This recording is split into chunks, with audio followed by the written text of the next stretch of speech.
Hello everyone, welcome back to my channel Learn with Ruchi.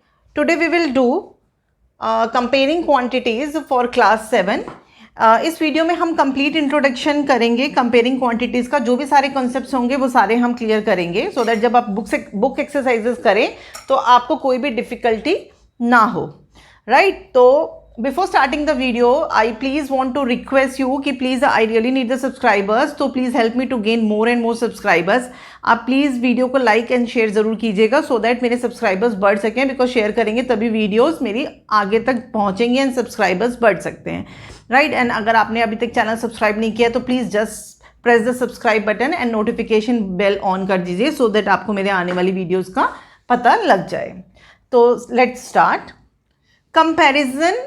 Comparing quantities, comparing का means compare करना, comparison करना। अब इसका हम एक एग्जांपल ले लेते हैं। फॉर एग्जांपल अगर हमें 5 kg टू 2 kg मतलब इन दोनों को कंपेयर करना है तो हमें कंपेयर करने में क्या चीज़ ध्यान रखनी होती है कि एक तो इनकी यूनिट सेम होनी चाहिए। मान लीजिए ये केजीज है तो ये भी केजीज है, और दोनों जो दो वैल्यूज़ को जो हम कंपेयर कर रहे हैं या दो क्वांटिटीज़ को जो हम कंपेयर कर रहे हैं वो सेम काइंड की होनी चाहिए। मीन्स ये 5 kgs है, ये एक वेट है तो ये भी एक वेट है। हम ऐसे नहीं लिख सकते कि 5 kgs टू 2 मीटर कि एक तो वेट हो गया और एक लेंथ हो गई, ऐसे नहीं। सेम टाइप की एंड सेम यूनिट्स होनी चाहिए उनकी, ठीक है। अब अगर आप इसको कंपेयर करते हैं तो कैसे लिखेंगे? 5 kgs अपॉन 2 kgs, kgs से kgs क्रॉस हो गया ऊपर नीचे, आंसर बचा 5/2, तो ये हमारा फ्रैक्शन हो गया। अब इसको रेशियो की फॉर्म में कैसे लिख सकते हैं? ऐसे 5:2। रेशियो में हम कैसे बोलते हैं? 5:2। अब आपको ये दैट रखना है कि जब रेशियो लिखते हैं तो उसकी कोई यूनिट्स नहीं होती है, क्योंकि यूनिट्स तो ऑलरेडी क्रॉस आउट हो गई। इसीलिए हम कह रहे हैं कि यूनिट सेम होनी चाहिए सो दैट ऊपर नीचे कट हो जाए, राइट। तो ये तो हमारा हो गया यूनिट्स का, और रेशियो हम इस तरीके से लिखते हैं। अब रेशियो के बारे में थोड़ा सा डिस्कस कर लेते हैं कि मान लीजिए ये A/B है, इसके अंदर जो डिनोमिनेटर है that should not be equal to 0, नहीं होना चाहिए। तो इसको रेशियो की फॉर्म में आप कैसे लिखेंगे? A/B, right. तो रेशियो हमेशा इस तरीके से लिखा जाता है। अब रेशियो को सिंपलेस्ट फॉर्म में आप कैसे लिख सकते हैं? मान लीजिए ये 15/5 है। सिंपलेस्ट फॉर्म का मतलब होता है कि न्यूमरेटर एंड डिनोमिनेटर के बीच में कोई भी कॉमन फैक्टर नहीं हो अदर देन 1, बिकॉज 1 तो सभी का कॉमन फैक्टर होता है। तो आपको इसको सिंपलेस्ट फॉर्म में कन्वर्ट करने के लिए ऐसा नंबर से डिवाइड करना है जो इनका कॉमन फैक्टर हो। आपको ये चेक करिए कि 15 और 5 किस एक टेबल में आते हैं, किस टेबल में आते हैं? 5 में आते हैं। तो इसका मतलब ऊपर भी आप 5 से डिवाइड कीजिए, नीचे भी आप 5 से डिवाइड कीजिए। तो 15 को 5 से डिवाइड किया 3 आ गया, और 5 को 5 से डिवाइड किया 3/1 आ गया। तो आंसर इज 3:1। तो ये होता है सिंपलेस्ट फॉर्म। इसके बारे में अगर होगा तो हम और डिस्कस करेंगे, ठीक है। तो अब आपको ये पता चल गया कि जब भी हम रेशियो लिखते हैं तो उसको इस टाइप से लिखते हैं, और सिंपलेस्ट फॉर्म का मतलब होता है कि उसके बीच में कोई भी कॉमन फैक्टर ना हो अदर देन 1। अब देखिए जब भी हम दो चीज़ों को कंपेयर करते हैं, नेक्स्ट हम लेते हैं, जब भी हम दो चीज़ों को कंपेयर करते हैं तो उनकी units should be same. Units same होनी चाहिए। अगर यूनिट्स सेम नहीं है तो हमें उनको कन्वर्ट करना है, कन्वर्जन्स, ठीक है। कन्वर्जन्स अब वर्ड आपने पहले सुना हुआ है। ये कन्वर्जन्स आप 3rd क्लास से सीखते हुए आ रहे हैं, and 3rd 4th 5th her class में आपने कन्वर्जन्स की ही होंगी। तो थोड़ा सा रिवाइज कर लेते हैं। जैसे कि अगर केजी है तो उसको ग्राम्स में कन्वर्ट करना है, या ग्राम्स है तो केजीज में करना है, लीटर है तो मिलीलीटर में करना है, मीटर है तो सेंटीमीटर में करना है। तो ऐसे बहुत सारी चीज़ें आपने की होगी, तो इसमें हम ज़्यादा डिटेल में नहीं जाएंगे, ठीक है। बस थोड़ा सा क्विक रिवाइज कर लेते हैं कि जब भी आप कन्वर्जन्स करते हैं तो क्या रूल फॉलो करते हैं। जब हम बिगर क्वांटिटी से स्मॉलर क्वांटिटी में कन्वर्ट करते हैं, बड़े से छोटे में कन्वर्ट करते हैं अगर हम, तो हमें करना होता है मल्टीप्लाई, राइट। इसका एग्जांपल ले लेते हैं। मान लीजिए 1 kgs है या 2 kgs ले लीजिए। इसको अगर हमें कन्वर्ट करना है ग्राम्स में, बिगर टू स्मॉलर, तो हमें क्या करना होगा? आगे 2 है तो 2, आगे 3 है तो 3, कितना भी नंबर है तो हमें क्या करना होगा? बिगर टू स्मॉलर में कन्वर्ट करना है तो मल्टीप्लाई करना होगा। तो मल्टीप्लाई किया किससे, 1000 से। 1000 से क्यों, बिकॉज 1 किलोग्राम में कितने ग्राम्स होते हैं, दो वैल्यूज है ना, किलोग्राम एंड ग्राम, तो उनके बीच का रिलेशन देखिए कि 1 kg में कितने ग्राम्स होते हैं, 1000, तो 1000 से कर दिया बस। अब दूसरा है, अगर हमें स्मॉलर क्वांटिटी से बिगर क्वांटिटी में कन्वर्ट करना है तो हमें करना होता है डिवाइड। ठीक है, इसका एग्जांपल ले लीजिए, मान लीजिए आपको 1 सेंटीमीटर को कन्वर्ट करना है मीटर में। ठीक है, छोटे से बड़े में, तो आप क्या करेंगे, डिवाइड, आगे 1 है ना तो आप ऊपर 1 लिखेगा, 10 होता तो 10 लिख देते, 1 डिवाइडेड बाय व्हाट, 100। अब हमें रिलेशन किसका देखना होता है, सेंटीमीटर और मीटर का। 1 मीटर में कितने सेंटीमीटर होते हैं, 100, तो इसका मतलब हम 100 से डिवाइड कर देंगे। ठीक है, तो यहाँ पे डिवीजन हो गई, यहाँ पे मल्टीप्लिकेशन हो गई। तो ये तो हो गया हमारे कन्वर्जन्स का। अब कन्वर्जन्स में और भी चीज़ें आती हैं, आपको और भी चीज़ें ध्यान रखनी होती हैं। मतलब कन्वर्जन्स में और चीज़ें आपको क्या पता होनी चाहिए कि 1 hour is equals to 60 minutes. तो अगर आपको 7 आवर्स का आ गया तो कितने मिनट्स होते हैं, तो 7 को मल्टीप्लाई कर दिया 60 से, तो मिनट्स में कन्वर्ट हो गया। तो इसी तरीके से 1 day is equals to 24 hours, या 1 रुपये में 100 पैसे होते हैं, तो 100 रुपीज़ में कितने पैसे हुए। तो ये सारी चीज़ें कन्वर्जन में आपको काम आएंगी कि 1 year is equals to 365 days. तो ये सारी चीज़ें आपको पता होनी चाहिए, एंड ये आई थिंक आपको पता ही है because you are in 7th class. तो ये सब चीज़ें तो आप ऑलरेडी करते हुए आए हैं छोटी क्लासेस से। ठीक है, तो अब हम लोग नेक्स्ट टॉपिक पे चलते हैं। अब हम लोग कुछ क्वेश्चंस करेंगे जो रेशियोज के ऊपर बेस्ड होंगे। ठीक है, तो first question is express the ratio 48:80 in its simplest form. ये क्वेश्चंस आपको आएंगे, इस टाइप के क्वेश्चंस। तो हम एक एक एग्जांपल में हर टाइप का आपको लेके समझाऊंगी, राइट। तो अभी मैंने आपको बताया था कि सिंपलेस्ट फॉर्म का हम एक सम अब और थोड़ा सा डिस्कस कर लेंगे। तो अब 48:80 को हम पहले ऐसे लिख लेते हैं। 48:80 का मतलब क्या होता है, 48/80। ठीक है, अब आपको इसको सिंपलेस्ट फॉर्म में कन्वर्ट करना है। सिंपलेस्ट फॉर्म में कन्वर्ट करने का मतलब आपको ये देखना है कि ये दोनों नंबर किस नंबर से जाएंगे सो दैट वो सिंपलेस्ट फॉर्म में कन्वर्ट हो जाए। तो आपको इसका कॉमन फैक्टर ढूंढना है, या तो आप सिंगल करके कॉमन फैक्टर ढूंढते रहें, या एक मेथड है जो कि है HCF मेथड। ठीक है, आपको हाईएस्ट कॉमन फैक्टर आप ढूंढ लिए और उससे डिवाइड कर दीजिए। HCF निकालना तो आपको आता होगा, अगर आपको नहीं आता है तो प्लीज़ आप मेरी HCF की वीडियोस जिसमें मैंने सारे मेथड्स HCF के समझाए हुए हैं वो आप चेक कर सकते हैं, उसका लिंक मैं दे दूंगी इस वीडियो के अंदर। ठीक है, तो अब थोड़ा सा हम देख लेते हैं इसको, आपको रिवाइज करके बता देती हूँ। प्राइम फैक्टराइजेशन के थ्रू HCF हम कैसे निकालेंगे। जैसे 48 है, पहले निकाला, 2 2s 2 4s 2 1s 2 2s 2 6s 2 3s and 3 1s, right. और दूसरा है हमारा 80 का प्राइम फैक्टराइजेशन निकाल लीजिए, 2 4s 2s 0 2 1s 2 5s and 5 1s। आपने दोनों नंबर्स का प्राइम फैक्टराइजेशन निकाल लिया। 48 का कितना आया prime factorization, 2 into 2 into 2 into 2 into 3, right. 1 2 3 4, 1 2 3 4 और 3 आ गया। और 80 का कितना आया, 2 इंटू 2 इंटू 2 इंटू 2 इंटू 5। ठीक है, 1 2 3 4 और ये 5 आ गया। अब इसमें कॉमन क्या हुआ, ये दोनों में कॉमन है 2 2, ये कॉमन है, ये कॉमन है, ये कॉमन। और अच्छे से समझना है तो प्लीज़ आप वीडियो देखिए HCF वाली, ये तो मैं आपको एक थोड़ा सा रिवाइज बता रही हूँ। तो अब इन दोनों नंबर्स का HCF क्या है, ये 2 का एक ग्रुप बना, एक बार ही लिखा, मल्टीप्लाई किया, ये 2 का एक ग्रुप बना क्योंकि दोनों में कॉमन है, हमें कॉमन वाला ढूंढना है। ठीक है, 2, फिर ये और ये 4 ग्रुप्स बन गए थे। तो ये ग्रुप बना, उसको एक ही बारी लिखेंगे, ये ग्रुप बना एक ही बारी। अब इसको मल्टीप्लाई कर दीजिए, 2 2s 4 4 2s 8 8 2s 16। इसका मतलब 48 और 80 का HCF जो है वो 16 आया। इट मीन्स आपको इन दोनों नंबर्स को 16 से डिवाइड करना है। 48 को भी 16 से डिवाइड कीजिए और 80 को भी 16 से डिवाइड कीजिए। जब भी आप हाईएस्ट कॉमन फैक्टर से डिवाइड करते हैं नंबर्स को तो वो अपने सिंपलेस्ट फॉर्म में आ जाते हैं। अब 48 को 16 से डिवाइड किया तो आंसर आया 3, 80 को 16 से डिवाइड किया तो आंसर आया 5। तो 3/5। अब इसको रेशियो की फॉर्म में कैसे लिखेंगे? 3:5। तो ये हमारा सिंपलेस्ट फॉर्म में हो गया। तो जब भी आपका क्वेश्चन आएगा convert the ratio in simplest form, आप HCF निकालिए, HCF से डिवाइड कीजिए, आपका रेशियो जो है सिंपलेस्ट फॉर्म में आ जाएगा। तो मैंने आपको एक मेथड बता दिया, बाकी मेथड्स अगर आपको और HCF के देखने हैं तो आप वहाँ से देख सकते हैं। ठीक है, अब हम लोग सेकेंड सम करते हैं। दूसरा सम जो है, आपको मैंने सम पूरा कंप्लीट नहीं लिखा, थोड़ा लिखा है, आप देखिए।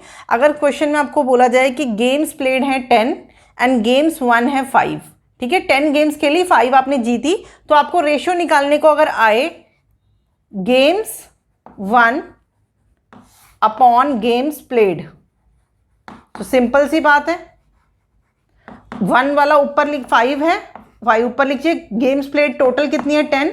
अब इसको सिंपलेस्ट फॉर्म में कन्वर्ट करना है, ये तो बहुत इजी है, तो आप डायरेक्ट भी कर सकते हैं सिंपलेस्ट फॉर्म में। आपको ये देखना है कि ये दोनों नंबर किस टेबल में आते हैं इकट्ठे, किस में आते हैं? 5 में। तो ऊपर भी 5 से डिवाइड कीजिए, नीचे भी 5 से। तो 5 को 5 से डिवाइड किया 1 आया, 10 को 5 से डिवाइड किया 2 आया। तो आंसर इज 1:2। रेशियो के फॉर्म में लिखेंगे तो 1:2 आ जाएगा, राइट। तो ये हमारा एक रेशियो का सम हो गया। आपको ऐसे भी आ सकता है number of presents, number of absents, find the ratio of number of presents to number of absents. तो इस टाइप के कोई भी सम्स आ सकते हैं। तो बस जस्ट आपको रेशियो लिख के एंड जो भी रेशियो आपको निकालने को बोले आप इसको सिंपलेस्ट फॉर्म में करके लिख दीजिए, राइट। तो अब हम लोग एक सम और करते हैं। Now this is the question, express 1/8 is to 1/12 in its simplest form। ये क्वेश्चन बहुत इंपॉर्टेंट है, प्लीज़ ध्यान से देखिएगा। अगर आपको देखो फ्रैक्शन है, उसके बाद ये रेशियो एंड 1/12, इस टाइप का अगर सम आए और आपको सिंपलेस्ट फॉर्म में अगर कन्वर्ट करना है तो आप कैसे करेंगे इसको? ठीक है, क्या इजी वे है कि आप इसको कर देंगे? जो भी डिनोमिनेटर्स है ना, देखो 8 एंड 12, तो 8 और 12 का आप एलसीएम निकालिए। एलसीएम इस पहले मेथड से निकाल लीजिए, ये जो शॉर्ट डिवीजन मेथड होता है, ठीक है, ये क्योंकि यही सबसे इजी तरीका होता है एलसीएम निकालने का। तो 2 4 ज़ा, 2 6 ज़ा, 2 2 ज़ा, 2 3 ज़ा, 2 1 ज़ा और 3 एंड 3 1 ज़ा। आप चाहें तो यहाँ पे भी स्टॉप हो सकते थे बिकॉज ये प्राइम नंबर्स आ गए, या आगे तक 1 1 तक कंटिन्यू कर लीजिए, इट्स अप टू यू। तो एलसीएम क्या आएगा इनका? एलसीएम हमारा आ जाएगा 2 2 ज़ा 4, 4 2 ज़ा 8, 8 3 ज़ा 24। सबको मल्टीप्लाई कर देते हैं ना, तो 24 हमारा एलसीएम आ गया। ठीक है, आप एलसीएम निकाल लीजिए, यहाँ पे एक तरफ पे एलसीएम निकाल लीजिए। अब आप क्या करेंगे? अब 1/8 इज टू 1/12 लिखा आपने। उसके बाद नेक्स्ट स्टेप में करिए 1/8 को मल्टीप्लाई कीजिए 24 से, तो जो भी एलसीएम आया उससे, फिर रेशियो का साइन लगाइए। 1/12 को मल्टीप्लाई कीजिए 24 से।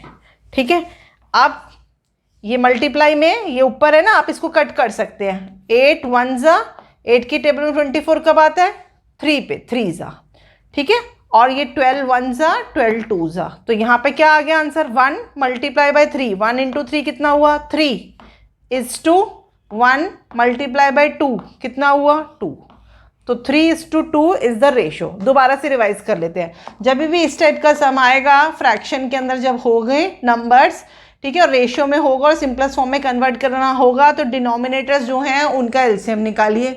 जो भी एलसीएम आ जाएगा उसके बाद क्या करेंगे? 1/8 इंटू 24 इज टू 1/12 इंटू 24। इनको कट कीजिए, सिंप्लीफाई कीजिए। 8 1 ज़ा, 8 की टेबल 24 कब आता है? 3 पे, तो हमारा आंसर 3 आ गया। 12 1 ज़ा, 12 2 ज़ा, ऊपर 1 था, 1 इंटू 2। अगर ऊपर यहाँ 2 होता तो 2 से मल्टीप्लाई कर देते। ठीक है, 1 ही था तो 1 इंटू 3 3, तो 3:2, 3:2 हमारा रेशियो आ गया in its simplest form, right. तो अब हम लोग एक सम और कर लेते हैं। Now the next question is find the ratio of 90 centimetre to 3 metre. हम इतने सारे क्वेश्चंस इसलिए कर रहे हैं सो दैट आपका हर टाइप के क्वेश्चन कवर अप हो जाए इस वीडियो के अंदर। तो आपको एक्सरसाइजेस करने में कोई प्रॉब्लम ना हो। अब 90 सेंटीमीटर टू 3 मीटर का रेशियो निकालना है, तो आप कैसे निकालेंगे इसको? रेशियो इक्वल्स टू 90 सेंटीमीटर पहले दे रखा है तो पहले 90 सेंटीमीटर टू के बाद क्या दे रखा है? 3 मीटर। अब हमने पहले डिस्कस किया था कि रेशियोज के अंदर यूनिट सेम होनी चाहिए। यहाँ पे सेंटीमीटर है, मीटर है, तो अब हम क्या करेंगे? जब सेम नहीं होते तो कन्वर्ट करेंगे। अब कन्वर्ट करने में कौन सा ज़्यादा आसान होगा? मैं बड़े को छोटा करूँगी, ठीक है? तो बड़े को छोटा करने में ज़्यादा ठीक रहेगा। 3 मीटर को मेरे को कन्वर्ट करना है सेंटीमीटर को, बड़े को छोटे में कन्वर्ट करना है, तो मल्टीप्लाई लगाएंगे। तो कितना लगाएंगे? 100 से मल्टीप्लाई करेंगे। 100 से मल्टीप्लाई करने के बाद ये भी सेंटीमीटर में कन्वर्ट हो जाएगा, क्योंकि 1 मीटर में 100 सेंटीमीटर होते हैं। सेंटीमीटर से सेंटीमीटर कट हो गया, ये 1 0 लास्ट में जब 0 आती है और यहाँ पे भी लास्ट में 0 है तो ऊपर नीचे हम कट कर सकते हैं, ठीक है? तो आंसर यहाँ पे क्या आया? 9/3 × 10 30। अभी भी आप इसको सिंप्लीफाई कीजिए। आप देखिए ऊपर नीचे किस नंबर से सेम कौन से टेबल में आते हैं? 3 में आते हैं, तो ये 3 से डिवाइड किया, नीचे भी 3 से डिवाइड किया। 9 को 3 से डिवाइड किया, 3 आ गया, और 30 को 3 से डिवाइड किया, 10 आ गया। तो आंसर इज 3/10। रेशियो के फॉर्म में लिखेंगे तो 3:10, ठीक है? फ्रैक्शन में ये और रेशियो में ये आ गया हमारा आंसर, राइट? तो विद दिस ये वाले रेशियोज के हमारे क्वेश्चंस कंप्लीट हो गए। अब हम लोग नेक्स्ट टॉपिक करते हैं। Next is equivalent ratios. अब इसका मैं आपको ना एक एग्जाम्पल के थ्रू समझाती हूँ। इक्विवेलेंट रेशियोज क्या होते हैं? मान लीजिए, देखिए ये 1:3 है। 1:3 को मैंने लिखा 1/3। अब दूसरा है 2:6, तो 2:6 को मैं लिखूंगी 2/6। अब 2/6 को मैं सिंपलेस्ट फॉर्म में कन्वर्ट करती हूँ। दोनों को अगर मैं कट करूँगी, सिंप्लीफाई करूँगी, 2 की टेबल में 2 1 ज़ा 2 और 2 3 ज़ा, दोनों 2 से जाता है, तो आंसर आ गया इसका भी 1/3। अब एक और ले लेते हैं, 4/4:12। 4:12 का मतलब है 4/12। इसको अगर मैं सिंप्लीफाई करूँगी, 4 1 ज़ा 4 3 ज़ा, तो इसका भी आंसर 1/3 आ गया। तो अब ये भी ये तो 1:3 था ही, ये भी 1:3 हो गया, ये भी 1:3 हो गया। इसका मतलब क्या हुआ कि ये जो सारे रेशियोज हैं 1:3, 2/6 एंड 4/12, ये सारे इक्विवेलेंट रेशियोज हैं, बिकॉज जब हमने इनको सिंप्लीफाई करके सिंप्लीफाइड फॉर्म में देखा तो आंसर तो सबका 1:3 आ रहा था।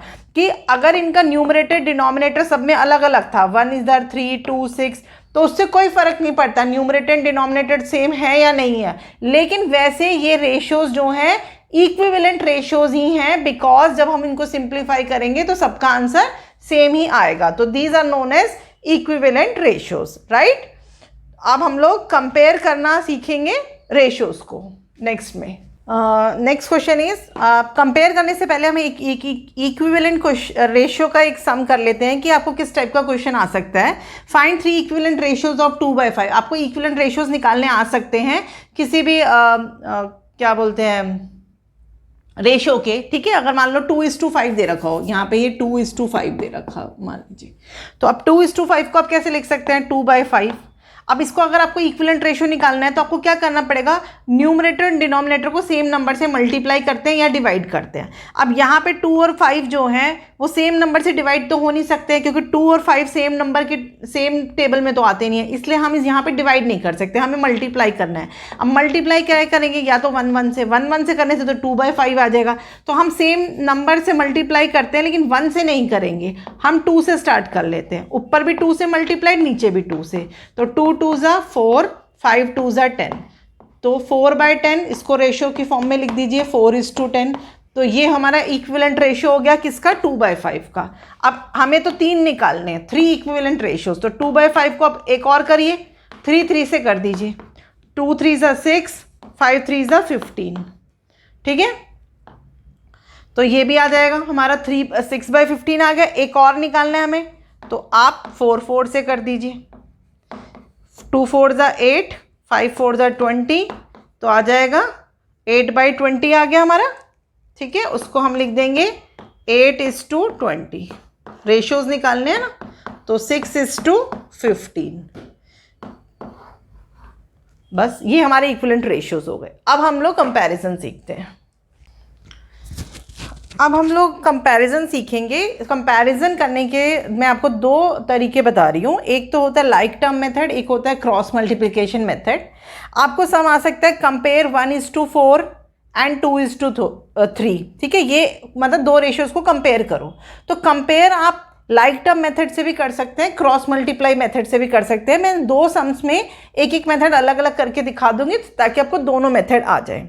अब देखिए, अगर इनको कंपेयर करना है, कंपेयर मतलब कौन सा बड़ा है इनमें। अब 1:4, ध्यान से देखिएगा, 1:4 का मतलब क्या है, 1/4 एंड 2:3 का मतलब क्या है, 2/3। अब इसमें जो डिनोमिनेटर्स है ना 4 और 3, इनका आप क्या निकालिए, एलसीएम निकाल लीजिए। एलसीएम ऑफ 4 एंड 3, ये तो हम डायरेक्ट लिख सकते हैं एलसीएम, मुझे पता है, आपको नहीं पता हो तो आप निकाल के देख लीजिए। ठीक है, जैसे अभी हमने लास्ट में डिस्कस किया था एलसीएम निकालने का तरीका, शॉर्ट डिवीजन मेथड ऐसे करके 4 और 3 करके। तो 4 और 3 का जो एलसीएम है वो है 12। अब आपको क्या करना है कि ये जो 1/4 है, 2/3 है, इसको लाइक टर्म्स में कन्वर्ट करना है। लाइक टर्म्स का कन्वर्ट करने का मतलब क्या, आपको इसका डिनोमिनेटर सेम बनाना है। अब हमने एलसीएम निकाल लिया, 12 आया, इसका मतलब हमें डिनोमिनेटर को 12 करना है। अब 1/4 को आप कैसे लिखिए, 1/4 को आप मल्टीप्लाई किससे करें, नीचे वाले नंबर को किससे मल्टीप्लाई करें आप कि 12 बन जाए। 4 को किससे मल्टीप्लाई करें, 3 से मल्टीप्लाई करूंगी, तो इसका मतलब ऊपर भी 3 से मल्टीप्लाई करना पड़ेगा। जो नंबर नीचे मल्टीप्लाई करेंगे उसी नंबर से ऊपर से भी मल्टीप्लाई करना होता है। तो 1 3 3 और 4 3 12 हो गया। अब एंड 2/3 को, अब यहाँ पे डिनोमिनेटर में क्या है, 3 को किससे मल्टीप्लाई करूँ, 4 से मल्टीप्लाई करूंगी कि 12 बन जाए।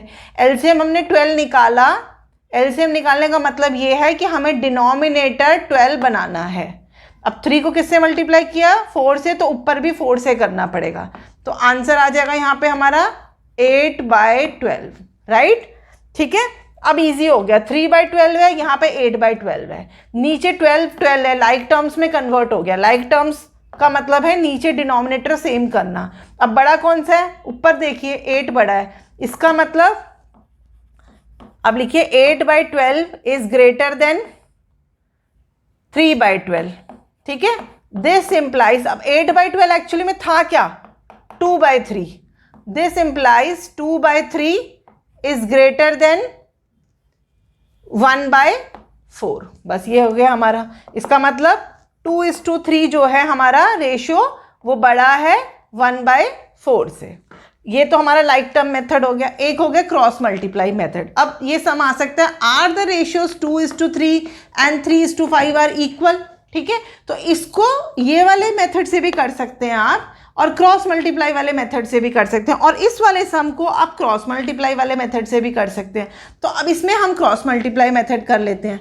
अब हम कैसे करते हैं, देखो क्रॉस मल्टीप्लाई मेथड ये है, 2:3 का मतलब क्या है, 2/3, और एक तरफ लिख लीजिए 3/5। अब क्रॉस मल्टीप्लाई करके देखिए, क्रॉस मल्टीप्लाई का मतलब है इस नंबर को इस नंबर से और इस नंबर को इस नंबर से। अब देखिए 3 को 3 से किया, 3 3 9, यहाँ ऊपर लिख लीजिए 9, और 5 को 2 से किया, ये आ गया 10। अब किस तरफ का नंबर बड़ा आया, इधर वाला 10।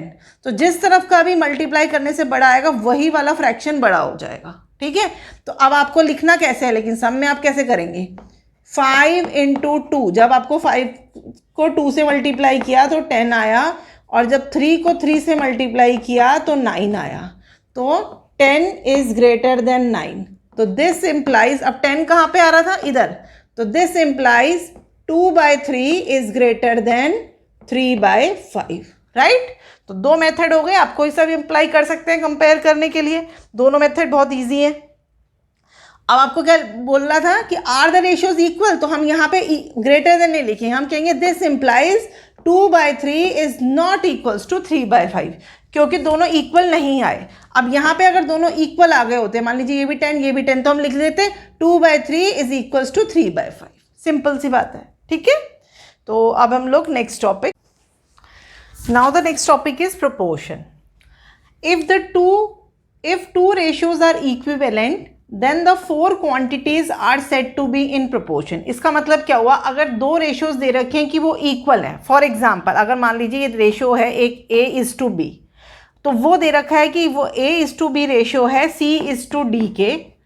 तो इसका मतलब क्या हुआ कि ये जो 4 क्वांटिटीज़ हैं A, B, C and D, ये सब प्रोपोर्शन में है। ठीक है, प्रोपोर्शन में अब हम इसको कैसे लिखेंगे, इसको बोलेंगे कैसे, A:B, उसके बाद इक्वल्स टू की जगह हम 4 डॉट्स लगाएंगे एज C:D। इसका मतलब हुआ कि ये चारों quantities A, B, C, and D are in proportion. ठीक है, ये सब प्रोपोर्शन में है और इनको बोला जाएगा A:B एज C:D। अब इसमें ये जो A है ये हो गई फर्स्ट टर्म, B हो गई सेकेंड टर्म, C हो गई थर्ड टर्म एंड D हो गई हमारी फोर्थ टर्म। तो फर्स्ट टर्म और ये फोर्थ टर्म, ये लास्ट वाली टर्म को हम एक्सट्रीम टर्म्स भी बोलते हैं। A एंड D इनको हम एक्सट्रीम टर्म्स भी बोलते हैं। और जो ये B और C है, ये बीच वाली टर्म्स हो गई, बीच वाली, इनको हम मिडल टर्म्स, मिडल और मीन टर्म्स भी बोलते हैं। इनको मिडल टर्म्स या मीन टर्म्स भी बोलते हैं। तो जब दो रेशियोज इक्वल हैं तो इसका मतलब वो प्रोपोर्शन में हैं। अब प्रोपोर्शन में होने का मतलब क्या है, ठीक है, प्रोपोर्शन में तो मैंने आपको बता दिया, लेकिन इसका क्या मतलब है, उसकी एक कंडीशन है कि जब वो प्रोपोर्शन में होंगे तो उसका क्या मतलब होगा। अब मैं आपको वो कंडीशन लिख के दिखाती हूँ कि प्रोपोर्शन में होने का मतलब ये है, product of extremes is equals to product of means। अब प्रोडक्ट ऑफ एक्सट्रीम्स कौन से थे, A और D। इसका मतलब यह है कि A को जब हम D से मल्टीप्लाई करेंगे तो प्रोडक्ट ऑफ मीन्स आएगा B इंटू C। ये कंडीशन है। जब भी प्रोपोर्शन में होते हैं दो रेशियोज, इसका मतलब product of extremes should be equals to product of means. तो आपको क्वेश्चन इस टाइप से आ सकता है कि अगर दो इक्वल रेशियोज हैं तो आप वो फाइंड आउट कीजिए कि उनके प्रोडक्ट ऑफ एक्सट्रीम इक्वल है या नहीं है। या ऐसे भी दे सकते हैं कि आप प्रूव कीजिए कि जो गिवन रेशियोज हैं वो प्रोपोर्शन में हैं। तो हमें प्रूव करना पड़ेगा कि product of extreme is equals to product of mean. अगर इक्वल आ जाएगा तो इसका मतलब रेशियोज प्रोपोर्शन में, अदरवाइज प्रोपोर्शन में नहीं है, राइट। तो इसके ऊपर हम एक क्वेश्चन कर लेते हैं अब next. Now the question is find the value of x in the proportion. अब ये सम आपको दे रखा है x:6 एज 150:10। इसका मतलब, ये साइन का मतलब ये है कि प्रोपोर्शन में है। अब प्रोपोर्शन में है तो इसका मतलब क्या है कि प्रोपोर्शनैलिटी जो कंडीशन अभी हमने लास्ट डिस्कस करी वो अप्लाई होगी इधर। तो हम क्या लिखेंगे, क्वेश्चन हम लिखेंगे since the ratios are in proportion, ठीक है, therefore product of extremes, अगर proportion में है तो product of extremes is equals to product of means। ठीक है, इसका मतलब यही है। अब product of extremes क्या है, extreme में कौन सा है, x और 10, तो x इंटू 10 लिखा इज इक्वल्स टू 6 इंटू 150। अब हमें x की वैल्यू निकालनी है तो x इक्वल्स टू 6 इंटू 150। अब इस x के साथ क्या है, 10, तो 10 जो है अब यहाँ पे डिवाइड में नीचे आ जाएगा। ठीक है, ये इधर ना आ जाएगा नीचे क्रॉस में आके। अब ये 1 0 लास्ट में थी, यहाँ पे भी 1 0 लास्ट में थी, कैंसिल हो गई। अब 6 को 15 से मल्टीप्लाई किया हमने, आंसर इज 90। तो इस टाइप का आपको समझा सकते हैं, राइट। अब हम लोग नेक्स्ट टॉपिक करते हैं। Now the next topic is unitary method. ये मेथड मैं आपको एक एग्जाम्पल के थ्रू ही समझाऊंगी, बिकॉज एग्जाम्पल से ही आपको अच्छे से समझ आएगा। ठीक है, कॉस्ट ऑफ 10 पेंसिल्स इज ₹50। तो what is the cost of 40 pencils. अब ये बहुत डिफिकल्ट लग रहा है, 10 पेंसिल्स का है तो 40 का कैसे निकालें। तो यहीं पे ही हमें अप्लाई करना होता है यूनिटरी मेथड। Uni means 1।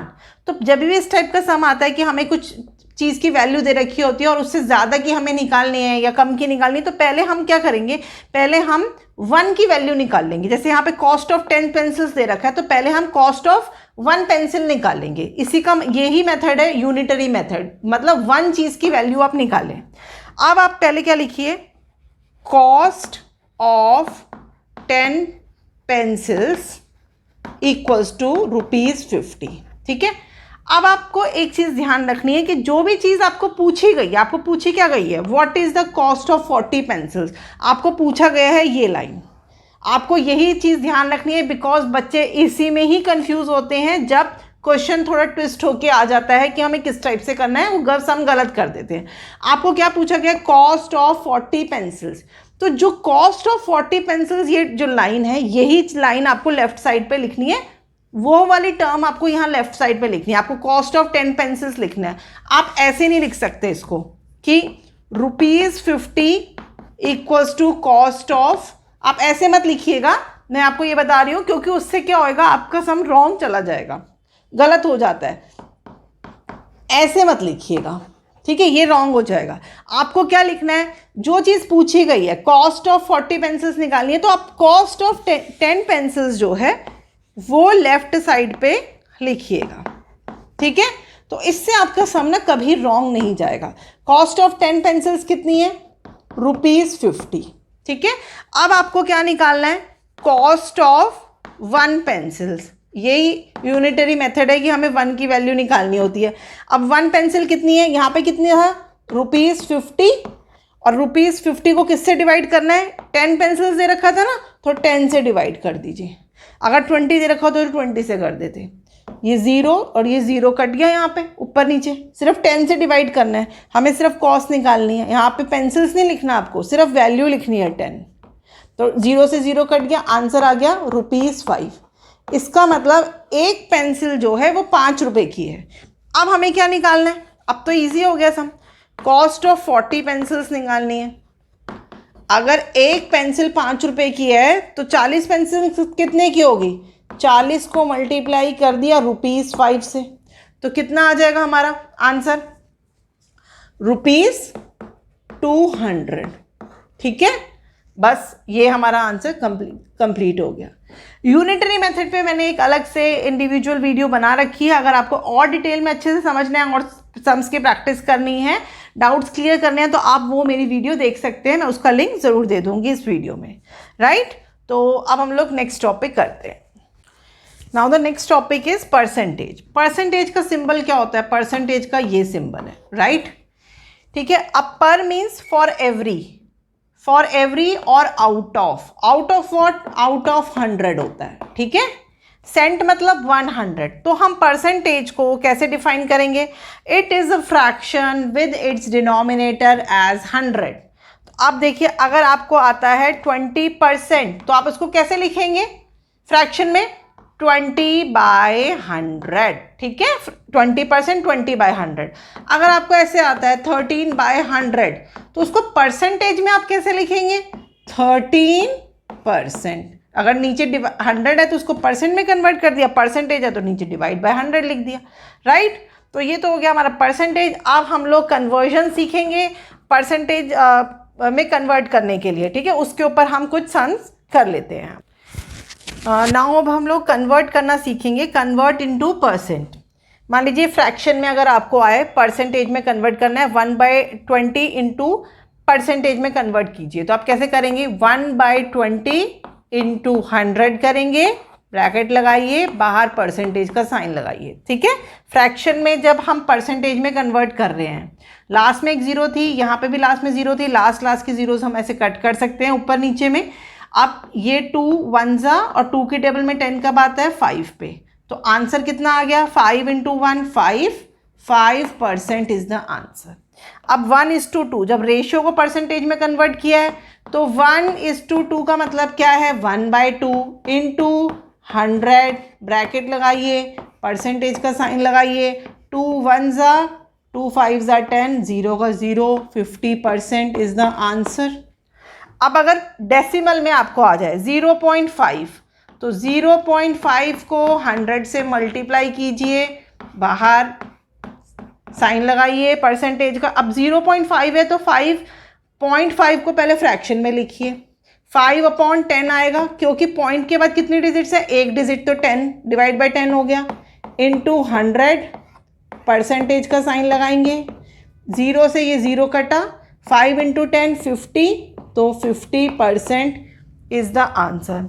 अब एक और सम कर लेते हैं हम पॉइंट वाला। अब यहाँ पे है 0.274, तो 0.274 इंटू 100%, राइट।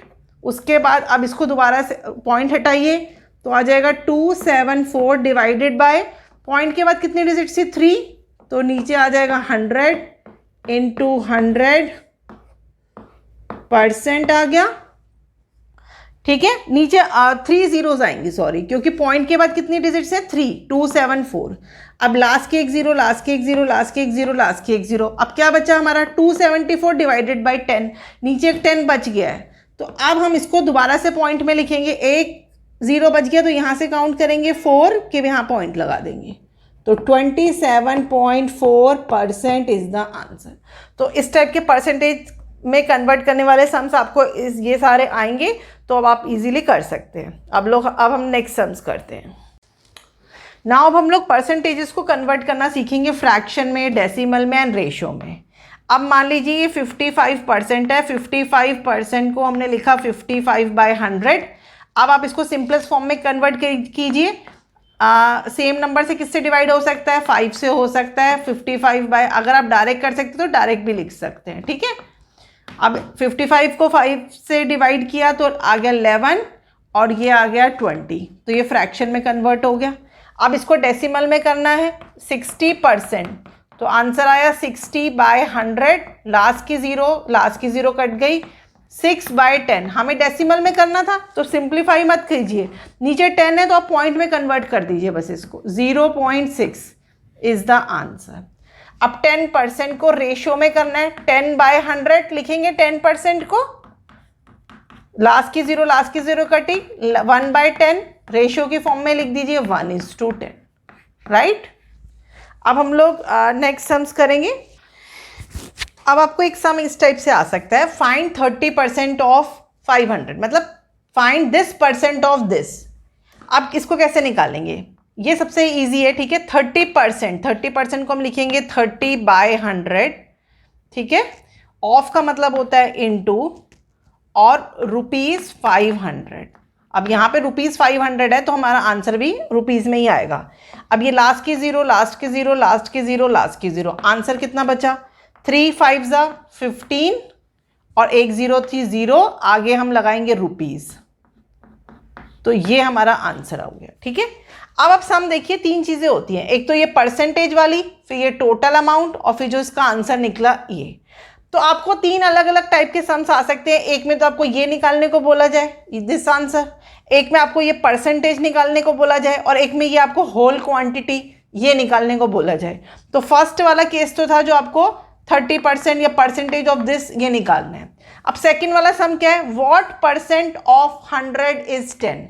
सेकंड ये वाले सम में आपको परसेंटेज निकालने को बोली गई है, what percent.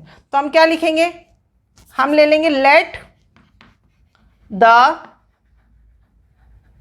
Percent be X%, हमने X% ले लिया, तो देयरफॉर अब हमने ये 30% था ना, मान लीजिए, अब इसको हमने X ले लिया, तो अब कैसे लिखेंगे, X% ऑफ 100 इज 10, इज मतलब इक्वल्स टू 10। अभी हमारी इक्वेशन फॉर्म हो गई। अब इक्वेशन फॉर्म हो गई तो इजी हो गया। अब X% को हम कैसे लिखेंगे, X/100 into 100 is equals to 10, ठीक है। अब 100 से 100 कट हो गया तो x की वैल्यू क्या आ जाएगी, x की वैल्यू आ गई 10%। हम आंसर परसेंटेज में ही लिखेंगे इस वाले केस में, बिकॉज हमें परसेंट ही निकालना है, हमने X% ही लिया था यहाँ पे, तो x की वैल्यू यहाँ पे क्या आ गई, 10%, ठीक है। अब जो तीसरा सम्स करेंगे उसमें हमें ये वाली वैल्यू निकालना सीखेंगे, जो ये मिडिल वैल्यू है। एक ये वाली थी, ये वाली थी, ये वाली थी। फर्स्ट वाले सम में ये वाली, सेकंड वाले सम में हमने परसेंटेज निकालना सीखा, और थर्ड वाले सम में हम ये बीच वाली वैल्यू निकालना सीखेंगे।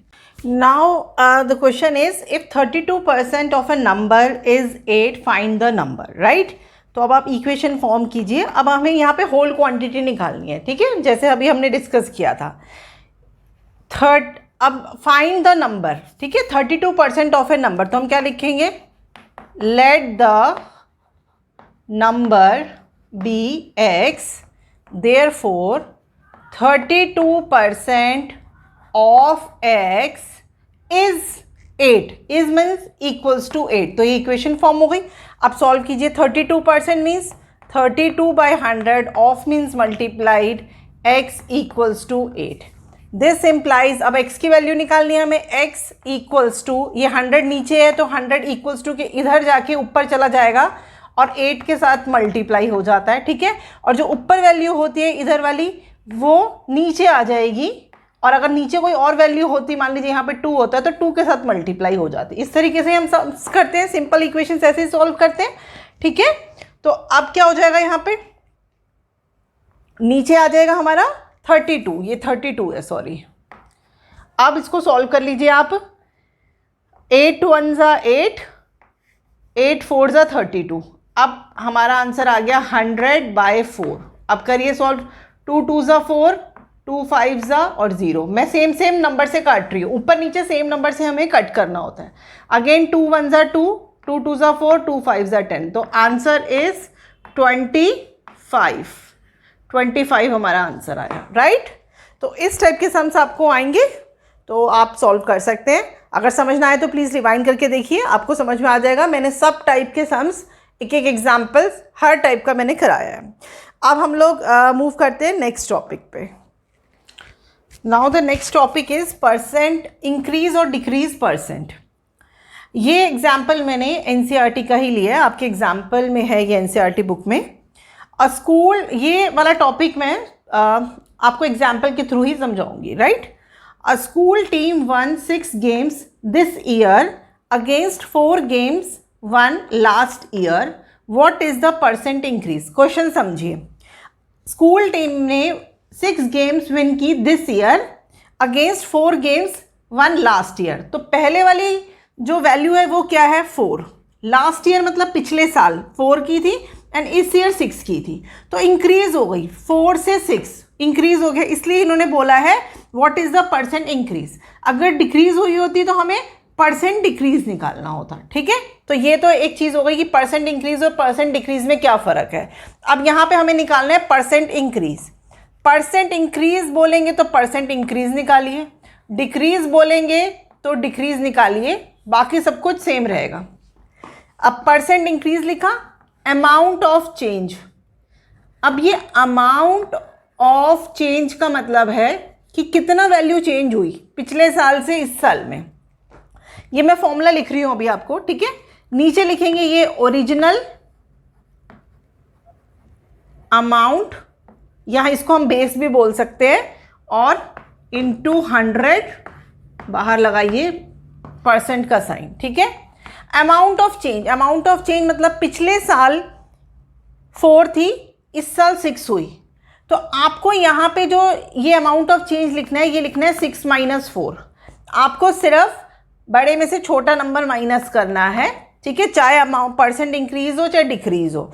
अगर इंक्रीज होगा तो भी यही करना है, डिक्रीज होगा तो भी यही करना है, सिर्फ ये वाली ये टर्म चेंज होती है परसेंट डिक्रीज और इंक्रीज में। नीचे लिखते हैं ओरिजिनल अमाउंट। ओरिजिनल अमाउंट मतलब पहले वाले साल की कितनी थी, लास्ट ईयर की जो पहले थी। 6 और 4 में से इंक्रीज होके पहले 4 था फिर 6 हुआ, तो ओरिजिनल क्या हुई 4, तो नीचे लिखेंगे 4। उसके बाद लिखेंगे इनटू 100%, बस, ठीक है। बाकी सब कुछ सेम रहेगा, ये सब चीज़ें, सिर्फ परसेंट इंक्रीज और परसेंट डिक्रीज यहाँ टर्म चेंज हो जाएगी, बाकी एज इट इज़ आपको यही सब चीज़ें करनी है। अब 6 में से 4 गया 2, 4 इंटू 100, ठीक है। 2 1 ज़ा 2 2 ज़ा 2 1 ज़ा और ये 5 ज़ा 0 कट किया, तो आंसर आ गया हमारा 50%। दैट्स इट, ठीक है। तो ये बिल्कुल भी डिफिकल्ट नहीं है, सिर्फ आपको ये फॉर्मूला याद करना है। परसेंट इंक्रीज और डिक्रीज का सेम फॉर्मूला है। अगर इंक्रीज पूछे तो इंक्रीज लिखिए, डिक्रीज पूछे तो डिक्रीज लिखिए। अमाउंट ऑफ चेंज का मतलब होता है आपको माइनस करके वैल्यू लिखनी है, और ओरिजिनल अमाउंट मतलब कि जो पहले है, ठीक है। यहाँ पे पहले 4 थी उसके बाद 6 हुई, डिक्रीज में भी जो पहले होगी वो, और फिर डिक्रीज होने के बाद जो होगी वो बाद वाली होगी, राइट। तो अब हम लोग नेक्स्ट टॉपिक करते हैं। Now the next topic is profit and loss. Profit and loss समझने के लिए पहले हमें कुछ और टर्म समझनी पड़ेंगी। तो first is cost price. Cost price को हम CP से भी डिनोट करते हैं। CP क्या होता है? The amount for which an article is purchase. मान लीजिए आपने मार्केट से कोई सामान खरीदा, कोई अलमीरा खरीदी, मान लीजिए अलमीरा खरीदी, तो अलमीरा आपने 5000 की खरीदी, तो वो अलमीरा जो 5000 प्राइस है वो उसका कॉस्ट प्राइस है। लेकिन अलमीरा खरीदने के लिए आप पहले बाज़ार गए, ऑटो से गए, फिर अलमीरा खरीद के कोई लेबर लेके आई, उसको टेम्पो में डाल के, तो ये सब भी चार्जेस हो गए। उसको हम बोलते हैं ओवरहेड चार्जेस। ओवरहेड चार्जेस में क्या आता है? ट्रांसपोर्टेशन चार्जेस, लेबर चार्जेस, और भी कोई एक्स्ट्रा चार्जेस आपके लग गए, तो वो सारे चार्जेस किस में हम इंक्लूड करते हैं? Cost price of the article में। तो कॉस्ट प्राइस एक्चुअली होता क्या है? प्राइस ऑफ द आर्टिकल, और जो भी उसमें अदर चार्जेस हमारे लगे हों तो वो भी हम कॉस्ट प्राइस में ही ऐड करते हैं, ठीक है। अगर क्वेश्चन में आपको कुछ ओवरहेड चार्जेस दे रखे होंगे तो वो आपको कॉस्ट प्राइस में ही ऐड करने होंगे। तो this is the cost price. अब मार्केट से लाने के बाद वो अलमीरा आपने आगे किसी को बेच दी 6000 में, ठीक है। आपको पड़ी वो 5000 में, और 500 रुपीज़ आपके एक्स्ट्रा लग गए, 5500 में पड़ी। आगे आपने उसको बेच दी 6000 में, तो वो हो गया सेलिंग प्राइस। जो आगे आपने बेच दी, the price at which an article is sold, आगे बेच दी, तो that is the selling price, right. तो अब हम लोग प्रॉफिट एंड लॉस समझ लेते हैं, ठीक है। होप आपको कॉस्ट प्राइस और सेलिंग प्राइस का मतलब समझ में आ गया, ठीक है। अब देखिए, अगर आपका कॉस्ट प्राइस, आपने कोई आइटम खरीदा 500 रुपये का, ठीक है, 500 रुपीज़ का, और अगर सेलिंग प्राइस उसको बेचा 600 में, तो इसका मतलब क्या हुआ? आपको प्रॉफिट हुआ, क्योंकि खरीदा तो 500 का और बेच दिया 600 का, तो आपको 100 रुपीज़ का प्रॉफिट हो गया। तो इस केस में आपको हो गया प्रॉफिट। प्रॉफिट को हम गेन भी बोलते हैं। तो प्रॉफिट कब होता है? जब हमारा SP बड़ा होता है CP से, ठीक है। तो प्रॉफिट निकालने का फॉर्मूला क्या होता है? SP minus CP। ये हमारा प्रॉफिट निकालने का फॉर्मूला हो गया, ठीक है। अब सिमिलरली अगर आपका CP जो है वो तो है मान लीजिए 600, और आपने जो आर्टिकल बेचा आगे वो 500 में बेचा, खरीदा तो 600 रुपये का, बेचा 500 का, तो आपको लॉस हो गया। तो इस केस में हमें हो जाता है लॉस जब हमारा SP जो है वो छोटा होता है। SP is smaller than CP, ठीक है। तो इस केस में हमें लॉस हो गया। तो अब लॉस का फॉर्मूला क्या हो गया? Loss equals to CP minus SP, ठीक है।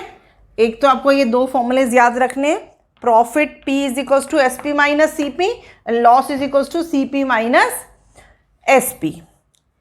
अब आपको एग्जाम में कोई क्वेश्चन आ सकता है कि प्रॉफिट परसेंट निकालिए या लॉस परसेंट निकालिए। तो प्रॉफिट एंड और लॉस किसके ऊपर डिपेंड करते हैं? हमेशा CP के ऊपर डिपेंड करते हैं कि जितने की हमने चीज़ खरीदी उसी पे डिपेंड करेगा कि हमें प्रॉफिट हुआ कि लॉस हुआ। तो प्रॉफिट परसेंट अगर आपको निकालने को बोला जाए तो हम कैसे लिखेंगे? प्रॉफिट, इसका फॉर्मूला लिख रही हूँ मैं आपको, ठीक है, अपॉन CP, क्योंकि CP पे डिपेंड करता है प्रॉफिट, इनटू 100%, ठीक है। ये हमारा हो गया प्रॉफिट परसेंट का फॉर्मूला। आपको ये फॉर्मूला भी याद रखना है और प्रॉफिट और लॉस का फॉर्मूला भी याद रखना है। और लॉस परसेंट का फॉर्मूला क्या होता है? लॉस अपॉन CP, ठीक है, इनटू 100%। तो आपको लॉस परसेंट निकालने को बोला जाएगा, लॉस बताया जाएगा, CP बताया जाएगा, आप फॉर्मूले में पुट कीजिए, आंसर निकाल दीजिए, ठीक है। अब मैं कुछ इंपॉर्टेंट फॉर्मूलेज आपको बताती हूँ, वो आप याद कर लीजिएगा, सो दैट जब आप एग्जाम टेक्स्ट बुक के क्वेश्चंस करेंगे तो आपको सम्स बहुत बहुत बहुत ईजी हो जाएंगे उन फॉर्मूलेज को अगर आप डायरेक्ट अप्लाई करेंगे तो, राइट।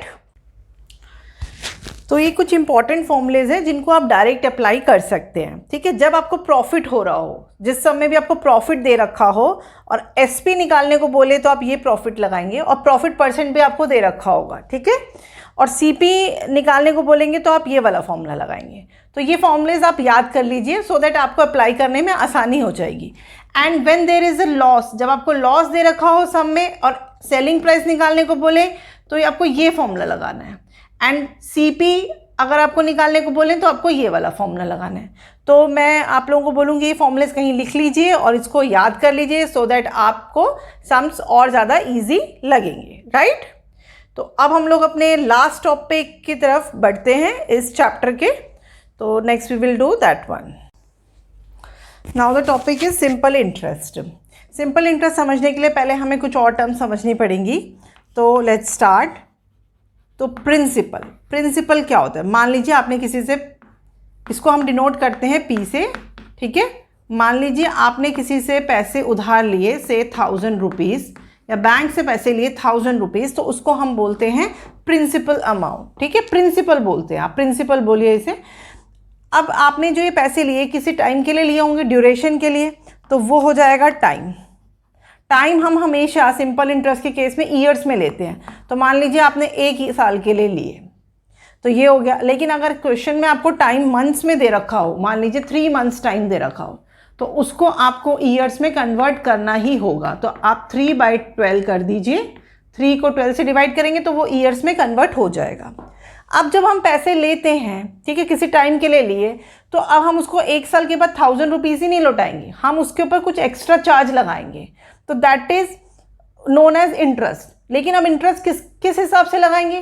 रेट ऑफ इंटरेस्ट होता है कि भाई 5% पे या 10% पे, तो उसको हम बोलते हैं रेट ऑफ इंटरेस्ट। इसका मतलब ये है कि 1000 रुपीज़ के ऊपर हम जो चार्ज लगा के देंगे वो कितना रेट के हिसाब से देंगे।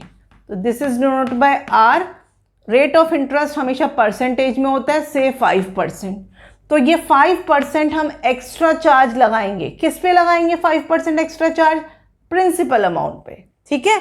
तो अब 1 साल के बाद हम उसको पैसे लौटाएंगे अपने फ्रेंड को या बैंक को, तो that is known as amount. जो हम लौटाएंगे पैसे, तो दैट इज अमाउंट। वो कितना लौटाएंगे?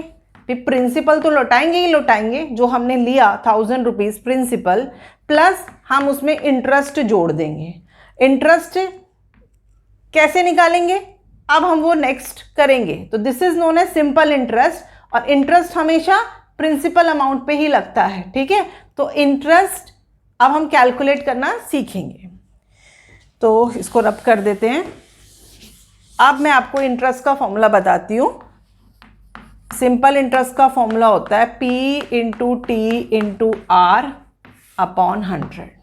ये हो गया principal, time in years, rate जितना भी रेट पे हम दे रहे हैं पैसे, ठीक है, और 100 डिवाइडेड बाय 100, तो सिंपल इंटरेस्ट आ जाएगा। जब सिंपल इंटरेस्ट आ जाएगा तो फिर आप अमाउंट निकाल सकते हैं P प्लस I करके, ठीक है। तो ये हमारा सिंपल इंटरेस्ट का फॉर्मूला हो गया। अब इसके ऊपर बेस्ड हम एक क्वेश्चन कर लेते हैं। Now the some is find the simple interest on ₹5000। On ₹5000 मतलब इसके ऊपर निकालो। इट मीन्स ये हमारा प्रिंसिपल है, ठीक है, क्योंकि सिंपल इंटरेस्ट हम इस पे कैलकुलेट कर रहे हैं। जिस पे भी सिंपल इंटरेस्ट कैलकुलेट करते हैं वो प्रिंसिपल होता है। For 2 years eight 6% per annum. अब जो 6% दे रखा है तो इट मीन्स ये आर है। Also find the amount. अब आपको दे क्या रखा है आप लिख लीजिए पहले। Principal is 5000, time is 2 years, rate is कितना दे रखा है 6% पर एनम। अब आपको सिंपल इंटरेस्ट कैलकुलेट करना है। फॉर्मूला लगाइए P into T into R upon 100। P कितना है 5000, टाइम है 2 years, रेट है 6/100। ये 2 0 लास्ट की 2 0 से कट हुई, हमारे पास ये बचा 6 2 12, 12 5 60, और 1 0 और थी तो वो लगा दी। रुपीज़ में आंसर आएगा। तो 600 हमारा सिंपल इंटरेस्ट हो गया जो हमें एक्स्ट्रा पे करना होगा। अब अमाउंट लगा लीजिए, अमाउंट का फॉर्मूला क्या होता है, P प्लस आई। प्रिंसिपल कितना था हमारा 5000 प्लस इंटरेस्ट हमारा कितना देना है हमें, ₹600 एक्स्ट्रा देना है, तो हमें कितना देना होगा, अमाउंट 5600 देने होंगे हमें 2 साल के बाद। ठीक है, तो इस टाइप के ही क्वेश्चंस आपको सिंपल इंटरेस्ट के केस में आएंगे कि आपको सिंपल इंटरेस्ट निकालना है, अमाउंट निकालना है, ज़्यादा डिफिकल्ट वाले नहीं आएंगे, राइट। तो विद दिस ये टॉपिक हमारा यहीं कंप्लीट होता है। होप आप लोगों को ये वीडियो से सब डाउट्स क्लियर हो गए होंगे। तो प्लीज़ वीडियो को लाइक कर दीजिए एंड शेयर कीजिए अपने फ्रेंड्स के साथ, एंड चैनल को सब्सक्राइब करना मत भूलिएगा। एंड तो अब हम लोग नेक्स्ट टॉपिक के साथ नेक्स्ट वीडियो में मिलेंगे। Till then take care, bye.